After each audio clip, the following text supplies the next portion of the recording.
Salut à toi, j'espère que tu vas bien. C'est la deuxième partie de la vidéo avec Nutrimia. Dans la première partie de la vidéo, on avait parlé de compléments alimentaires comme la créatine, la whey et plein d'autres. Aujourd'hui, on continue cette discussion avec eux. Donc je te laisse tout de suite avec cette vidéo. En fait, c'est important pour moi de vendre un produit qui me plaît. Non, je suis fier.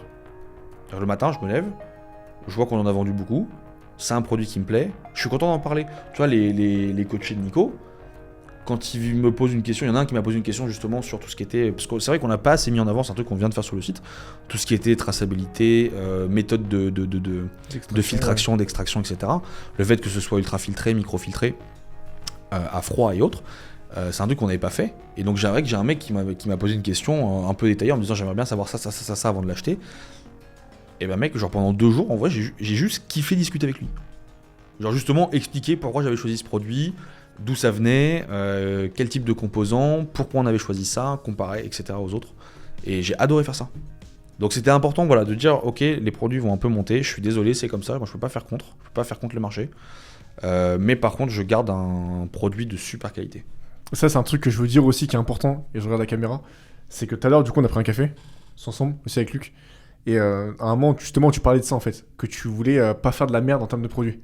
Et ça, tu l'as dit, mais vraiment, tu vois, c'était vraiment naturel. Ah oui, en off et tout, non mais ouais, vraiment. en off, et justement, je me suis dit, putain, parce que tu sais, il y en a, parfois, tu sais, on fait des podcasts, moi, j'ai des podcasts, j'en ai fait plein, tu vois. Quand tu tournes, tu dis un truc, et quand tu arrêtes de tourner, le mec, son discours, il varie un peu, tu vois. Non, mais je sais pas si t'es très de personnes, mais ça m'est déjà arrivé, tu te dis, ah putain, ok. Et non, en fait, là, c'est pour ça que les questions que je te pose, il n'y a pas de piège en soi, tu vois. Justement, c'est pour moi aussi comprendre. Et justement, en fait, des questions que je te pose depuis tout à l'heure, c'est que je sais qu'en fait, c'est des questions que les gens vont poser, tu vois.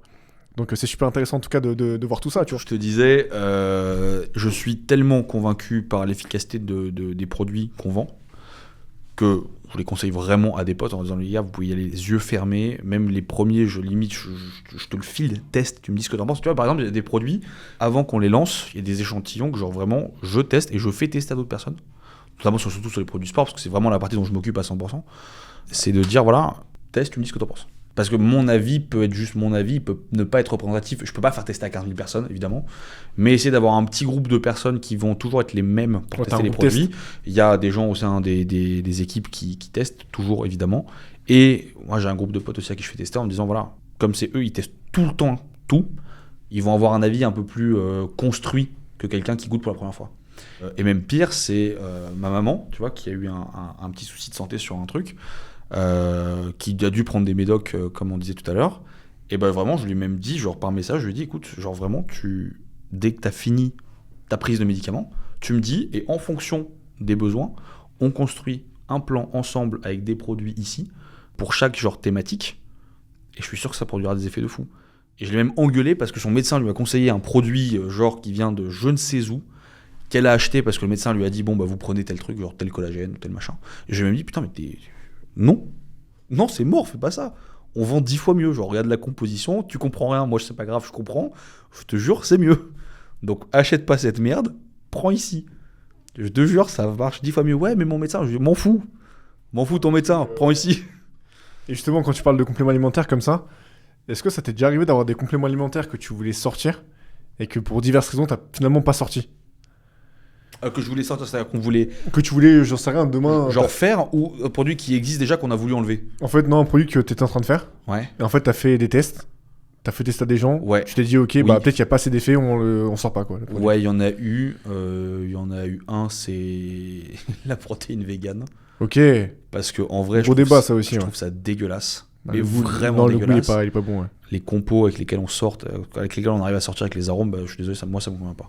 Tu dois rajouter trop de trucs pour masquer le goût. Résultat des courses, tu as un produit qui est énormément transformé. Et étant énormément transformé, tu perds non seulement pas juste en qualité, mais aussi en termes de compo. Ouais. C'est-à-dire que du coup, tu as des taux qui sont pas très bons. Et quand je vois des protéines véganes à genre 80, même juste 82% de protéines, je sais quel goût ça a. Genre, j'imagine bien quel goût ça a, parce que c'est pas trop transformé. Et je peux te dire que je préfère boire du collagène pur, sans arôme, tous les matins, que de la prot végane.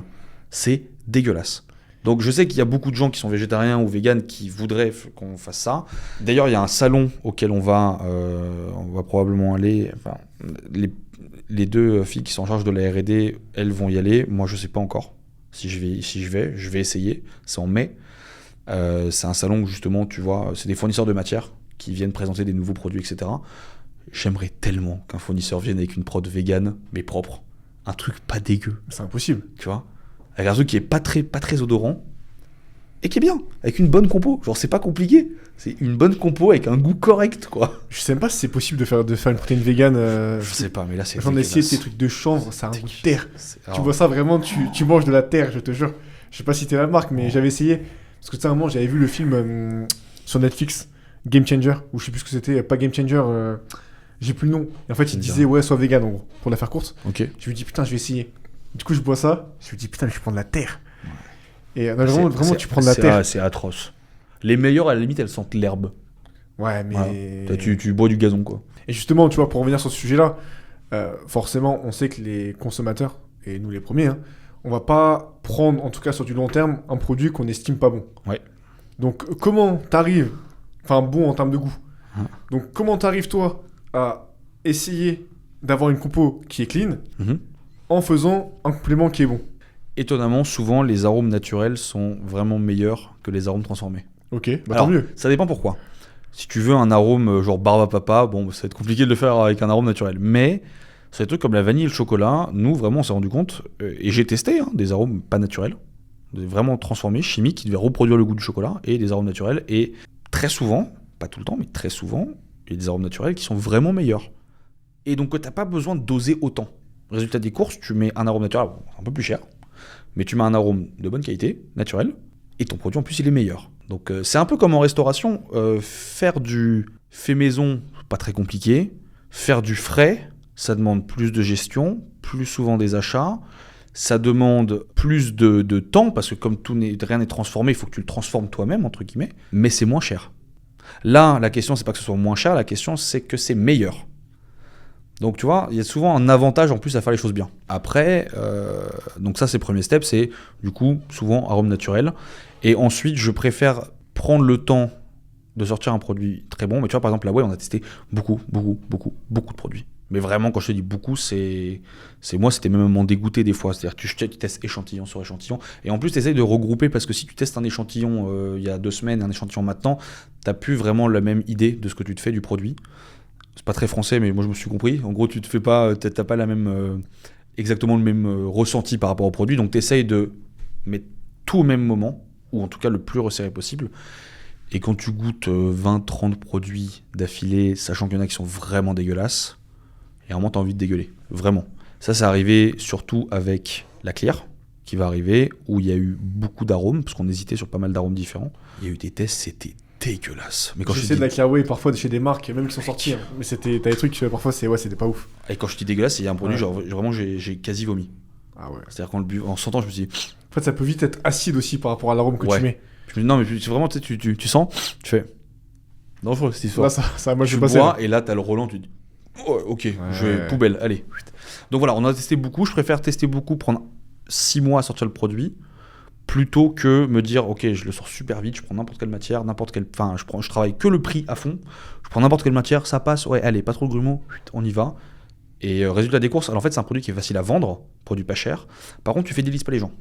Il y a des produits qui vont être plus des produits d'acquisition, qui sont des produits effectivement moins chers, pas forcément mauvais, mais de moins grande qualité. Et tu as des produits dont le but est de fidéliser. Moi, vraiment, la Way, je voulais vraiment que ce soit un produit fidélisé. C'est-à-dire que tu vas acheter de la merde pas chère, tu as plein d'options sur le marché qui existent. Pas besoin de les citer, tout le monde les connaît. Hein, tu veux un produit de hyper bonne qualité, qui est vachement bon, qui ne te dégoûte pas, tu peux venir chez moi. C'est un peu comme ça que je voyais le truc. Donc je préfère qu'on fasse moins de clients au début, que ce soit plus dur d'aller chercher le client. Par contre, une fois qu'on l'a, t'es sûr que le mec, sauf si effectivement au niveau prix ça coince, t'es sûr que le mec tu le gardes. C'est important parce que ça c'est important. Ça c'est forcément aussi le nerf de la guerre. C'est ton client pour l'acquérir. En fait, c'est plus dur d'acquérir un client que de fidéliser un client que t'as. Ça c'est la règle de base du marketing. Donc c'est bien si t'arrives à le faire. En off, on avait plusieurs sujets qu'on a abordés. Il y en a un que je vais mettre maintenant directement sur la table. C'est le fait français. Ouais.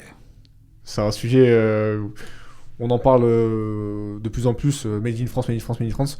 Est-ce que dans les compléments alimentaires, ça vaut le coup, en tout cas pour tous les compléments alimentaires, de faire du Made in France? Oui et non. Alors, ça vaut le coup pour des questions, on va dire, plutôt plus morales.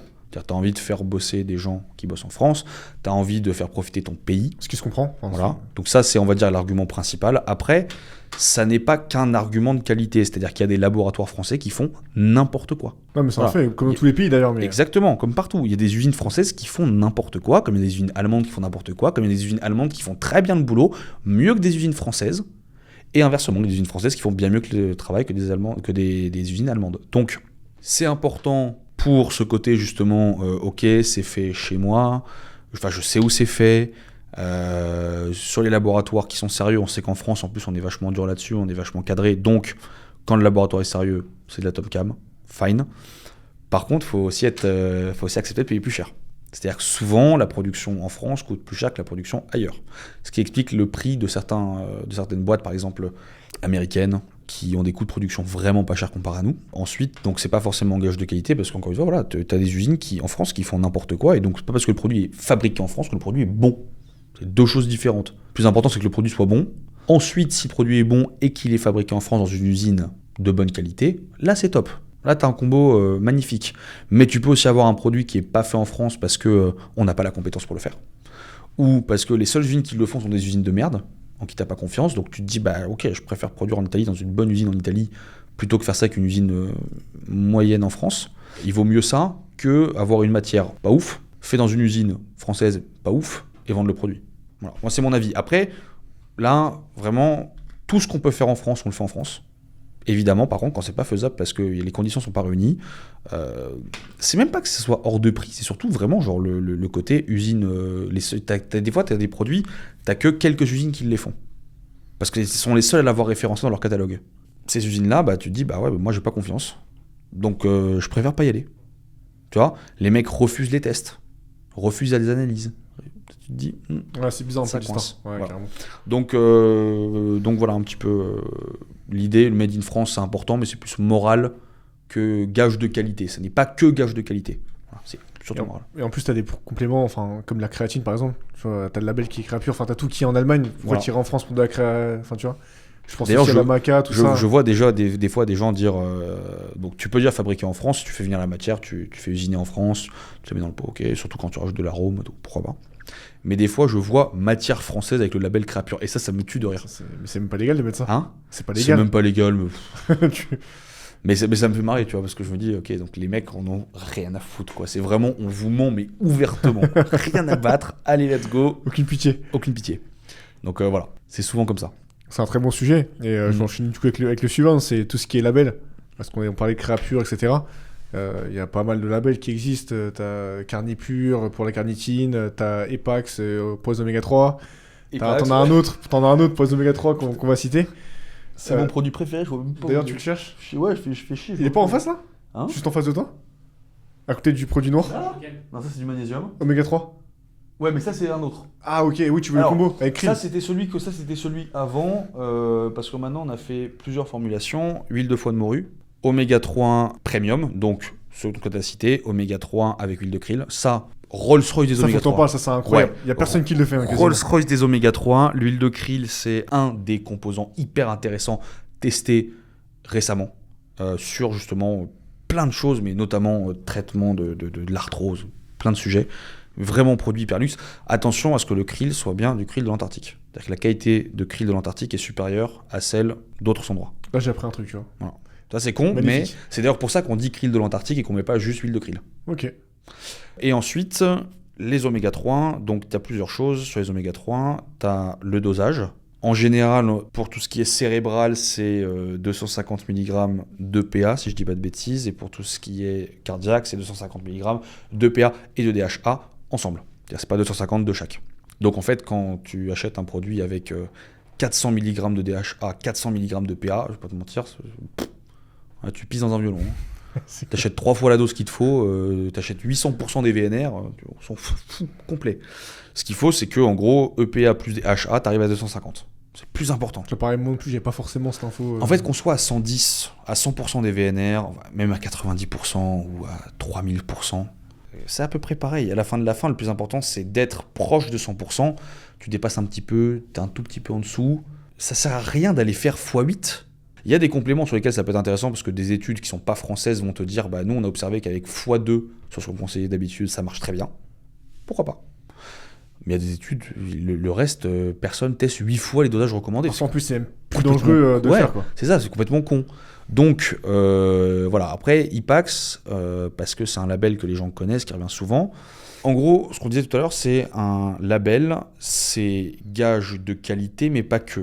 C'est-à-dire que tu es sûr que la matière première n'est pas d'une qualité atroce. Ça ne veut pas dire que c'est la meilleure qualité qui existe. C'est d'ailleurs pour ça que tu as plein de labels différents. Et ça ne garantit pas l'efficacité du produit. Ça garantit surtout que le produit n'est pas de mauvaise qualité. Tu as des labels qui vont garantir plus que d'autres l'efficacité du produit, genre Créapure, parce que ça a été plus étudié aussi comme label que d'autres. Mais c'est pas le cas de tous. Hypax, le choix de faire Hypax, c'est souvent parce que c'est pas cher. En fait, c'est un label qui coûte pas cher sur les oméga 3. Celui qu'on a nous, Omega Vie, c'est un label au contraire qui est hyper cher parce que c'est un label qui est justement étudié pour l'efficacité du produit, pas juste la pureté. Ce label Hypax, nous on va le faire, mais ça va être un produit qui sera moins premium. Ça veut pas dire que le produit sera de mauvaise qualité, il sera pas aussi bien que l'huile de krill, que le oméga 3 huile de krill, mais ça permettra aussi aux gens d'avoir une supplémentation moins chère de bonne qualité. Maintenant, tu veux le top du top, t'achètes Omega Vie huile de krill. Et encore une fois, ça, faut que les gens intègrent que tu as envie de te supplémenter pour pas trop cher. Il y a plein de bonnes solutions qui existent. Est-ce que c'est aussi bien que la Rolls-Royce ? Non. C'est comme pour les bagnoles, tu vois, voilà. Est-ce qu'une Mégane est aussi bien qu'une Rolls ? Non. Est-ce que ça fait largement l'affaire ? Ça dépend pourquoi. Mais est-ce que c'est une bonne voiture ? Oui. Après, ceux qui n'aiment pas les Mégane, on s'en fout, BM, ce que vous voulez. Mais tu m'as compris. L'idée, c'est que t'achètes pas n'importe quoi, t'achètes pas une voiture qui est assemblée dans une usine indépendante au fin fond du Sri Lanka, par exemple, pas connue pour faire des voitures. Donc t'achètes pas n'importe quoi, ok ? T'achètes une voiture, par exemple, française, qui est bien, bon, pour Hypax, c'est plutôt danois, je crois. Mais est-ce que ça veut dire que t'achètes le top du top de ce qui se fait dans le monde ? Non. Mais d'ailleurs, c'est pas le même prix. Tu vois ? C'est comme, je sais plus de quel produit on parlait comme ça, où t'as un gap énorme entre sur plusieurs labels. Et mais même le magnésium, par exemple, le magnésium marin, c'est un super produit. C'est le meilleur moyen d'avoir du magnésium naturellement. D'accord ? Magnésium extrait naturellement. Alors oui, c'est pas du bisglycinate, donc c'est moins assimilable. Est-ce que le produit est mauvais pour autant ? Pas du tout. Le produit est très bien. Mais c'est une cure de 4 mois ou 3 mois pour 14,90 €. Le bisglycinate, c'est 18,90 € pour 1 mois. Donc oui, t'as pas le truc le plus fou du marché, mais tu as un truc qui marche très bien à moins prix, à moindre prix. Tu veux la Rolls, faut que tu mettes le budget aussi, tu vois. T'as raison, de toute façon, c'est comme tout. Au bout d'un moment dans la vie, c'est si tu veux. Tu peux pas avoir une Ferrari pour le prix d'une Mégane. Tu peux avoir une Ferrari pour 30 000 balles. Ouais, Est-ce que ça veut dire que la voiture à 30 000 balles, elle est nulle ? Non. Est-ce que tu auras les mêmes résultats qu'une Ferrari ? Non plus. Bon. Voilà, tu vois. C'est important de rappeler parce que souvent, en fait, les gens ils veulent des produits de qualité. Moi, ce que j'avais, c'était ouais, Quentin, tu fais des remises, non. Mais ouais, en fait, si t'as tout le temps des remises sur les produits, au bout d'un moment, la marque elle dit pas, tu vois. En fait, ça, les gens. Après, si tu veux, ils ont pas forcément la vision business que tu peux avoir. Mais business dans le sens où une boîte, faut qu'elle soit rentable. Ouais. Et en fait, le but d'une entreprise. T'es pas une association, quoi. C'est ça. Et en fait, le but d'une entreprise, en tout cas de complément alimentaire, même dans toutes les boîtes, c'est de trouver un prix de vente qui soit le plus juste pour le consommateur, pour qu'il puisse acheter à moindre coût, mais pour elle, pour que gagner assez d'argent pour vivre, ouais, et se développer, bien sûr. Ça c'est la base de tout. Bah sinon tu fais une asso, puis après tu voilà, ouais, mais c'est pas le même projet, donc. Et tu sais quoi, en fait, je vais te dire, même si tu faisais une asso dans le complément alimentaire, de toute façon, tu le vendrais à un prix où les gens diraient c'est trop cher. Bien sûr. Complément, c'est toujours trop cher pour tout le monde, parce que c'est vrai que c'est pas un truc qui est obligatoire. N'étant pas obligatoire, comme c'est un plus, tu te dis toujours, ah ouais, mais est-ce que c'est vraiment nécessaire ? En fait, ce qu'il faut comprendre, c'est que le complément, déjà, c'est pas. Moi, je suis à un stade où je trouve que c'est quasiment essentiel, parce que. C'est une question que je vais te poser. Est-ce qu'actuellement, on doit tous se supplémenter en complément alimentaire ? Oui, pour moi, oui. Alors, enfin, oui et non. C'est pas une obligation, si tu peux pas le faire, le fais pas. D'accord ? T'as pas beaucoup de budget, t'as déjà du mal à manger proprement et à faire le minimum d'activité physique. En vrai, si tu manges des chips devant ton canapé tous les jours, achète pas de complément alimentaire, ça va te servir à rien. Tu vas juste foutre ton fric à la poubelle. Tu prends un billet de 50, tu le brûles. T'as envie d'être un esprit sain dans un corps sain, entre guillemets, j'exagère un peu, mais c'est ça, le principe est là. Oui, c'est important. Pourquoi ? La qualité de production qu'on a aujourd'hui n'est pas la même qu'avant. D'ailleurs, c'est pas au même prix. Donc si tu as envie de manger aussi bien qu'avant, il faut que tu sois capable de mettre un budget qui est très largement supérieur à la supplémentation. Est-ce que c'est un produit miracle ? Non, et encore, ça dépend des produits. Des fois, il y a des produits, on peut tout à l'heure, c'est Sticure, franchement, en vrai. Pour des filles qui ont des petites infections urinaires sur qui les médicaments, ça ne marche pas tout le temps, franchement, moi, j'ai entendu que des bons retours. Je ne veux pas dire que j'ai un bon retour à faire, parce que c'est pas un produit pour moi, mais moi, j'ai envie de te dire oui, c'est un gros plus, c'est une très belle aide, sachant qu'il y a des trucs où on sait que tu as le magnésium, 70% de la population française est en carence de magnésium. Est-ce qu'être en carence de magnésium, c'est gravissime ? Non. Est-ce que c'est moyen, voire pas ouf ? Oui. Donc, si tu veux rattraper cette carence à travers l'alimentation pure, je te le dis, ça te coûtera plus cher que de te supplémenter. Si tu veux être physiquement au top du top, est-ce que les compléments, ça va tout changer ? Oui et non, c'est pas que ça. Si tu manges bien, que tu fais du sport et que tu as envie que tout le reste soit au top, ouais, c'est génial. Donc, moi, je conseillerais à tout le monde de supplémenter au moins sur du basique.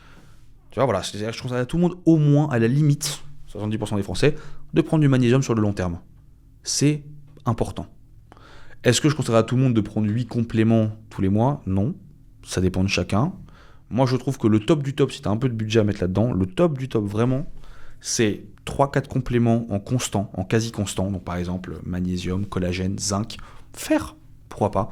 Ou curcuma, c'est très bien en constant. C'est pas forcément des trucs que tu vas faire une cure absolument, mais tu as plein de compléments où c'est bien. Vitamine C, vitamine D, etc. Et 1 ou 2 compléments ciblés de temps en temps. Tu as des problèmes articulaires, glucosamine, chondroïtine, arpagophytum, huile de krill. Tu as un petit souci cardiaque ou tu as envie d'améliorer ta santé cardiovasculaire, oméga 3, super. Une fille qui a envie de prendre soin de ses cheveux, biotine, génial, etc., etc. Donc voilà, moi c'est comme ça que j'arbitre, c'est 3-4 en full time et 1, 2 ou un peu plus, et des compléments qui vont être plus saisonniers, on va dire, en fonction de ce qui va pas. Et là, pour moi, t'es au top du top. Magnifique. Il y a un complément qu'on parle tous. Ouais. C'est le collagène. Mm-hmm. La question que je vais te poser, elle est simple, mais tu vas voir pourquoi je te la pose. C'est est-ce que le collagène, c'est un complément efficace ou c'est un complément marketing ? Ok, c'est un complément efficace. Mais pour la peau, génial. Pour les articulations, c'est plus compliqué. Ça marche très bien sur pas mal de gens, ça marche moins bien sur d'autres. Moi, je sais que ça marche moyennement sur moi. J'ai des potes qui, au contraire, ça marche hyper bien. J'en discutais encore avec des coachés il y a pas longtemps. Il y a des mecs qui me disent moi, j'avoue, je ressens pas. Et d'autres qui me disent moi, franchement, putain, depuis que je le prends, plus rien.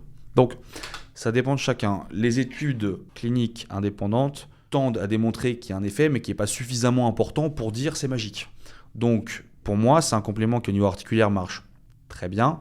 Ça dépend des gens. Le collagène, si tu veux, ça reste un des composants des articulations. Donc, de toute façon, en prendre, ça ne te fera pas de mal, quoi qu'il arrive. Le seul truc qui est difficile à expliquer, c'est que souvent, pour expliquer que ça fonctionne au niveau articulaire, un produit, on essaye de prouver qu'on peut réduire les effets ou traiter ce qu'on appelle l'arthrose du genou. Pourquoi du genou ? Parce que c'est plus facile à prélever. On avait fait un podcast avec un directeur de recherche clinique sur l'acide hyaluronique là-dessus. L'arthrose du genou, c'est plus facile à étudier que l'arthrose dans la hanche, les doigts ou autre. D'accord ? Donc on parle très souvent sur le genou. Sur l'arthrose du genou, on n'a pas démontré d'effet aussi important que, par exemple, l'huile de krill ou l'acide hyaluronique, ou que la glucosamine et la chondroïtine. Est-ce que ça veut dire que ça marche pas au niveau des douleurs articulaires ? Non, ça veut pas du tout dire ça. Est-ce que ça veut dire que ça marche ? Non plus. Mais c'est un complément qui est tellement reconnu pour ça, que tellement de gens prennent pour ça, et qui marche pour tellement de gens que tu peux pas dire que ça fonctionne pas. Tu peux pas affirmer que ça fonctionne, tu peux pas affirmer que ça fonctionne pas. Nous, on le conseille au niveau articulaire parce qu'il y a beaucoup de gens sur qui ça marche, et qu'il y a même beaucoup de gens au sein de la boîte pour qui ça marche, et c'est reconnu comme tel. Voilà. Est-ce que c'est autant prouvé scientifiquement que d'autres compléments ? Peut-être pas. C'est intéressant. Là, je peux pas être plus transparent. Non, là. C'est intéressant parce que c'est un peu le truc, c'est... En fait, parfois... Parce qu'en plus, je crois que les études scientifiques, pour qu'elles te prouvent l'efficacité d'un complément alimentaire, ça prend des années. Mm-hmm. Tu vois, c'est monstrueux. Par exemple, tu vois, quand on parle de la créatine, tout le monde se base dessus parce que ça fait des années que c'est testé, tu vois. Du coup, la whey native, est-ce que c'est bullshit ou est-ce que c'est... Et en fait, déjà, pourquoi prendre une whey native ? Est-ce que parfois, tu as des whey qui sont pas natives qui seraient meilleures que des whey natives ? Comme ça va faire pour tout le monde. Incroyable. On va reprendre exactement la définition de ce que c'est qu'une native. Ah, c'est important, mais il y en a plein qui savent pas ce que c'est. Hein. Voilà, et parce que il y a 14 000 définitions différentes. Il y en a qui tentent de t'expliquer ce que c'est, ils n'y arrivent pas non plus, tu vois. Je vais pas te mentir, même moi, des fois, je me suis dit, putain, je comprends rien. Donc, la whey native est directement extraite du lait et préservée des procédés de filtration thermique ou chimique. Cela se traduit en théorie par une pureté supérieure et à moindre dénaturation. Ce produit est donc naturellement plus riche en acides aminés, surtout en leucine, et aussi plus absorbable. Bon, ça à voir parce qu'il y a des whey qui sont pas natives et qui sont plus dosées en leucine que des whey natives. Et pareil pour la plus absorbable, je sais même pas si c'est démontré scientifiquement. Non plus. Ouais. Ce qui est drôle, c'est que là, les deux trucs que je lis, et je vais en lire un autre, la whey 100% native et 100% native, merci. Et ce qui en fait toute la différence, cela signifie que les protéines sont entièrement issues de lait et qu'elles n'ont pas été soumises à de hautes températures. Bon, alors, ce qui est marrant, c'est que grosse partie de ce que tu vas lire sur la whey native, c'est souvent écrit par des gens qui font de la whey native. Donc, est-ce que c'est bullshit? Pas forcément. Est-ce que c'est marketing? Oui. Tu peux avoir de la whey de très bonne qualité qui est filtrée à froid. Je sais pas si on dit comme ça, filtré à froid, mais bon, micro-filtré, ultra-filtré, etc. Avec très peu d'ajouts de quoi que ce soit, qui va pas être considéré comme une whey native. Et tu vas avoir au contraire des whey natives qui ont des compos dégueulasses, avec des colorants de merde qui sont rajoutés après. On va dire, whey native. Donc, c'est pour moi, hein, après, je sais qu'il y a plein de gens qui vont pas être d'accord. Si tu sors ça et que ça fait beaucoup de vues, je sais qu'il y a pas mal de boîtes qui vont monter au créneau en disant non, la whey native, c'est super, c'est trop bien. Pour moi, c'est surtout un argument market. C'est-à-dire que tu as de très bonnes whey qui sont pas natives, ça change rien. Tu ferais en sorte qu'elles soient natives, ça changerait rien au produit. Honnêtement, hein, ça changerait vraiment pas grand-chose. Donc whey native, moi je t'avoue, je souhaite pas particulièrement faire parce que je trouve ça très con. Je trouve que c'est le moyen, en fait, c'est juste le moyen de faire payer plus cher. Par exemple, ce qui est souvent fait, hein, ce qu'on a fait nous sur un ancien produit, mais en plus même pas volontairement parce que c'était la matière qui était comme ça. On a proposé la matière native, la matière était pas mal, on n'avait pas vu la compo. C'est tu vas faire du concentrat natif. Ok. Donc tu vas dire aux gens, ouais, ma whey c'est pas une isolate, mais c'est une native, donc elle est trop bien. Et les gens vont se dire, ah ok, bon, je vais quand même payer le prix pour une concentrate et pas pour une isolate. Donc tu as un taux de protéines qui est vraiment pas ouf. Ouais. Mais comme c'est une native, ça compense, c'est mieux, donc je vais quand même payer cher. Et la meilleure douille, c'est de dire, mettre le mot native à côté de ISO pour dire, moi j'ai une ISO et en plus elle est native, donc alors j'ai le top du top, c'est pas vrai, ça change rien. Et faire payer 2 fois plus que ce que ça devrait coûter. Parce que, encore une fois, tu as des ISO qui sont de très bonne qualité, qui coûtent très cher, et tu as aussi des ISO de moyenne qualité qui coûtent pas cher. Le fait qu'une whey soit une whey isolate, ça veut pas dire que c'est une bonne whey. C'est qu'elle a un taux de concentration particulièrement élevé, mais tu peux avoir une ISO de merde. Ça, c'est important de le rappeler aussi. Ouais. Et aussi, attention, c'est pas parce que certains disent « Ouais, moi, j'ai toute la traçabilité qui est visible, je prends ma whey là-bas », que ça veut dire que c'est bien. Hein, y a pas mal de gens qui disent « Ouais, regarde, moi, je mets tout en avant, c'est super ». Ouais, ok, si tu connais un peu les usines, etc., tu sais que c'est de la merde. Tu sais que la matière première, je l'ai goûtée, plus sa race. Nul. C'est des bons rappels, mais en fait, les gens, ils savent pas. Mais ils peuvent pas savoir. Oui, en même temps, si tu testes pas les différents labos, si tu fais pas différentes analyses, tu peux pas savoir. Mais c'est pour ça que c'est un secteur qui est très marketing. Et je disais tout à l'heure, attention aux boîtes market. Regardez un peu l'historique d'une boîte. C'est une boîte qui existe depuis 3-4 ans. Attention. Une boîte qui existe depuis beaucoup plus longtemps, c'est déjà un peu mieux. Après, il faut quand même faire le reste, parce que tu as des boîtes qui existent depuis très longtemps et qui vendent de la merde. Tu as beaucoup de boîtes un peu de milieu pharma qui existent depuis 30 ans. Ça, c'est ce qui est fou, c'est qu'en pharmacie, il y a beaucoup de merde en pharmacie qui sont vendus. Ouais, mais parce moi, ça m'a choqué. Les pharmaciens, c'est pas des mecs qui font des recherches. Ah, mais tu vois, pour les gens. Sur un produit. Ah, mais tu sais, pour les gens qui vont en pharmacie, ils se disent, ouais, je suis en pharmacie, normalement, ce que j'y trouve, c'est de la qualité, tu vois. Bah, pas forcément. Moi, j'ai vu que des merdes. Honnêtement, j'ai vu que des merdes. Pas forcément. En fait. La pharma, et tu le sais parce que tu as fait du B2B. Je connais par cœur les pharmacies. Moi. La pharma, le plus important, c'est la marge. Hein? Donc, tu proposes une qualité. Voilà, tu proposes un truc rarissime avec une marge de merde, on va te dire, casse-toi, on veut pas de toi. Tu proposes de la merde très très bien négociée, là on te dit, viens. Avec un peu de notoriété, etc. Ouais, exactement. Donc attention, en pharma. Et, par contre, il y a des pharmacies qui sont super, qui vendent que des super produits, dès lors que les pharmaciens sont vraiment engagés, qui kiffent proposer des bons produits, qu'ils ont envie justement de faire ce travail de recherche. Mais faites attention au pharma que vous choisissez. Et ça, c'est justement un truc qui m'avait choqué. Mais c'est bien de rappeler un peu ça. Et d'ailleurs, j'en profite, maintenant qu'on fait le podcast. Si vous avez des questions, tu vois, qui peuvent venir, qu'on n'a pas forcément abordé, des sujets, etc., posez-les en commentaire, et nous, on y répondra au fur et à mesure. Il y a un sujet, si les vents sont chauds, Vas-y. je sais que tu vas te faire kiffer, c'est tout ce qui est plantes et champignons adaptogènes. Ça, on peut en parler pas mal, parce que les effets sont très cool. Tu vois, on parlait tout à l'heure, au tout début, tu disais, il y a pas mal de compléments où on sait que ça marche pour ça, alors que ça a plein d'autres effets. Tout ce qui est super aliment aussi, comme la spiruline. Ouais, t'as un nombre d'effets de fou. Ouais. Mais ça peut être... Ça fera un podcast carrément. Sympa, ouais. Si vous voulez, on pourra faire un épisode dessus. Et justement, quand on parle de tout ça, le marketing, etc., on sait, et les chiffres sont sortis, je l'ai plus en tête, mais que le marché des compléments alimentaires, c'est comme le marché du sport, etc., du fitness, il explose. Donc dans les années à venir, c'est un marché qui est en train de péter partout, pas qu'en France.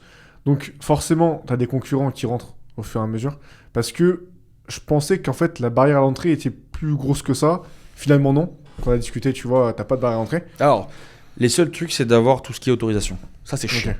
Mais dès lors que, par exemple, t'as un mec qui a déjà monté une boîte, qui connaît quelqu'un dans la recherche, qui connaît quelqu'un dans le médical, si t'es pas trop con, avec un petit service juridique, tu peux embarquer assez vite.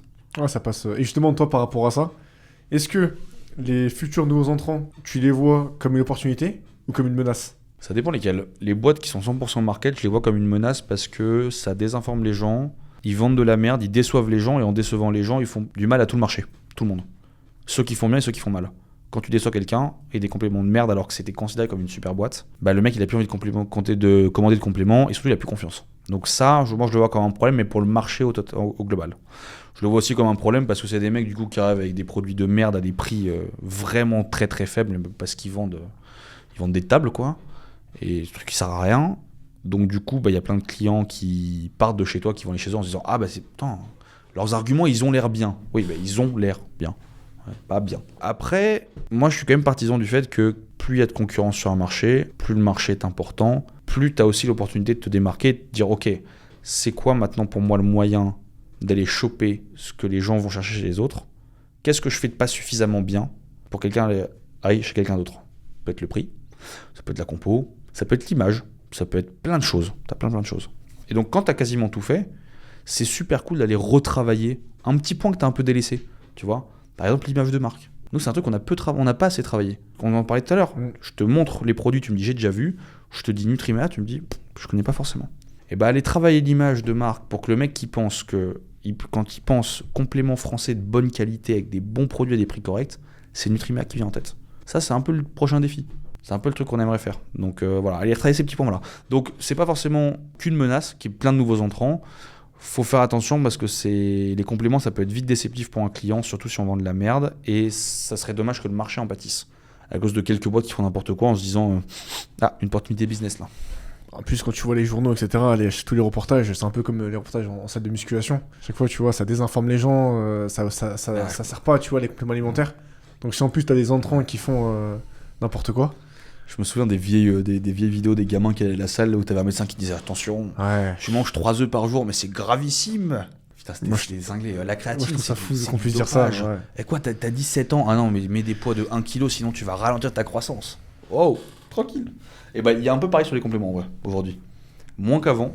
Mais sur les nouveaux compléments, t'as aussi tout un truc un peu particulier. Il faut faire attention à tout ce qui sort aussi. Voilà. Il faut bien choisir les sociétés auxquelles on décide de faire confiance. Parce qu'aujourd'hui, on peut sortir un peu tout ce qu'on veut. Il y a une boîte française, dont je ne citerai pas le nom, qui a sorti des trucs qui sont complètement illégaux, dont on a parlé la semaine dernière. Mais complètement illégaux. Pas dispo à la vente. Effectivement, tu te dis, si ils en vendent, c'est que c'est légal, je peux en prendre. Justement, c'est quoi la limite en fait en France? Est-ce que tu peux sortir tout et n'importe quoi? Ou est-ce que tu as déjà une liste de compléments alimentaires qui sont inscrites, j'en sais rien, dans un registre et que du coup tu dois respecter? Ouais. Tu as 2 choses. La première, c'est la liste de compléments de façon juste interdite. Donc par exemple des stéroïdes. Stéroïdes, tout ça, anabolisants. Qui sont produits dans des labos un peu... Russie, j'ai dit. Voilà, non, mais même en France, t'en as qui en font, mais c'est des labos un peu underground. Les vrais labos ne peuvent pas produire certains produits. D'accord, donc déjà là, ça écume un peu. Après, encore une fois, tu peux trouver des petits labos underground et tu fais produire au mec ce que tu veux, en théorie.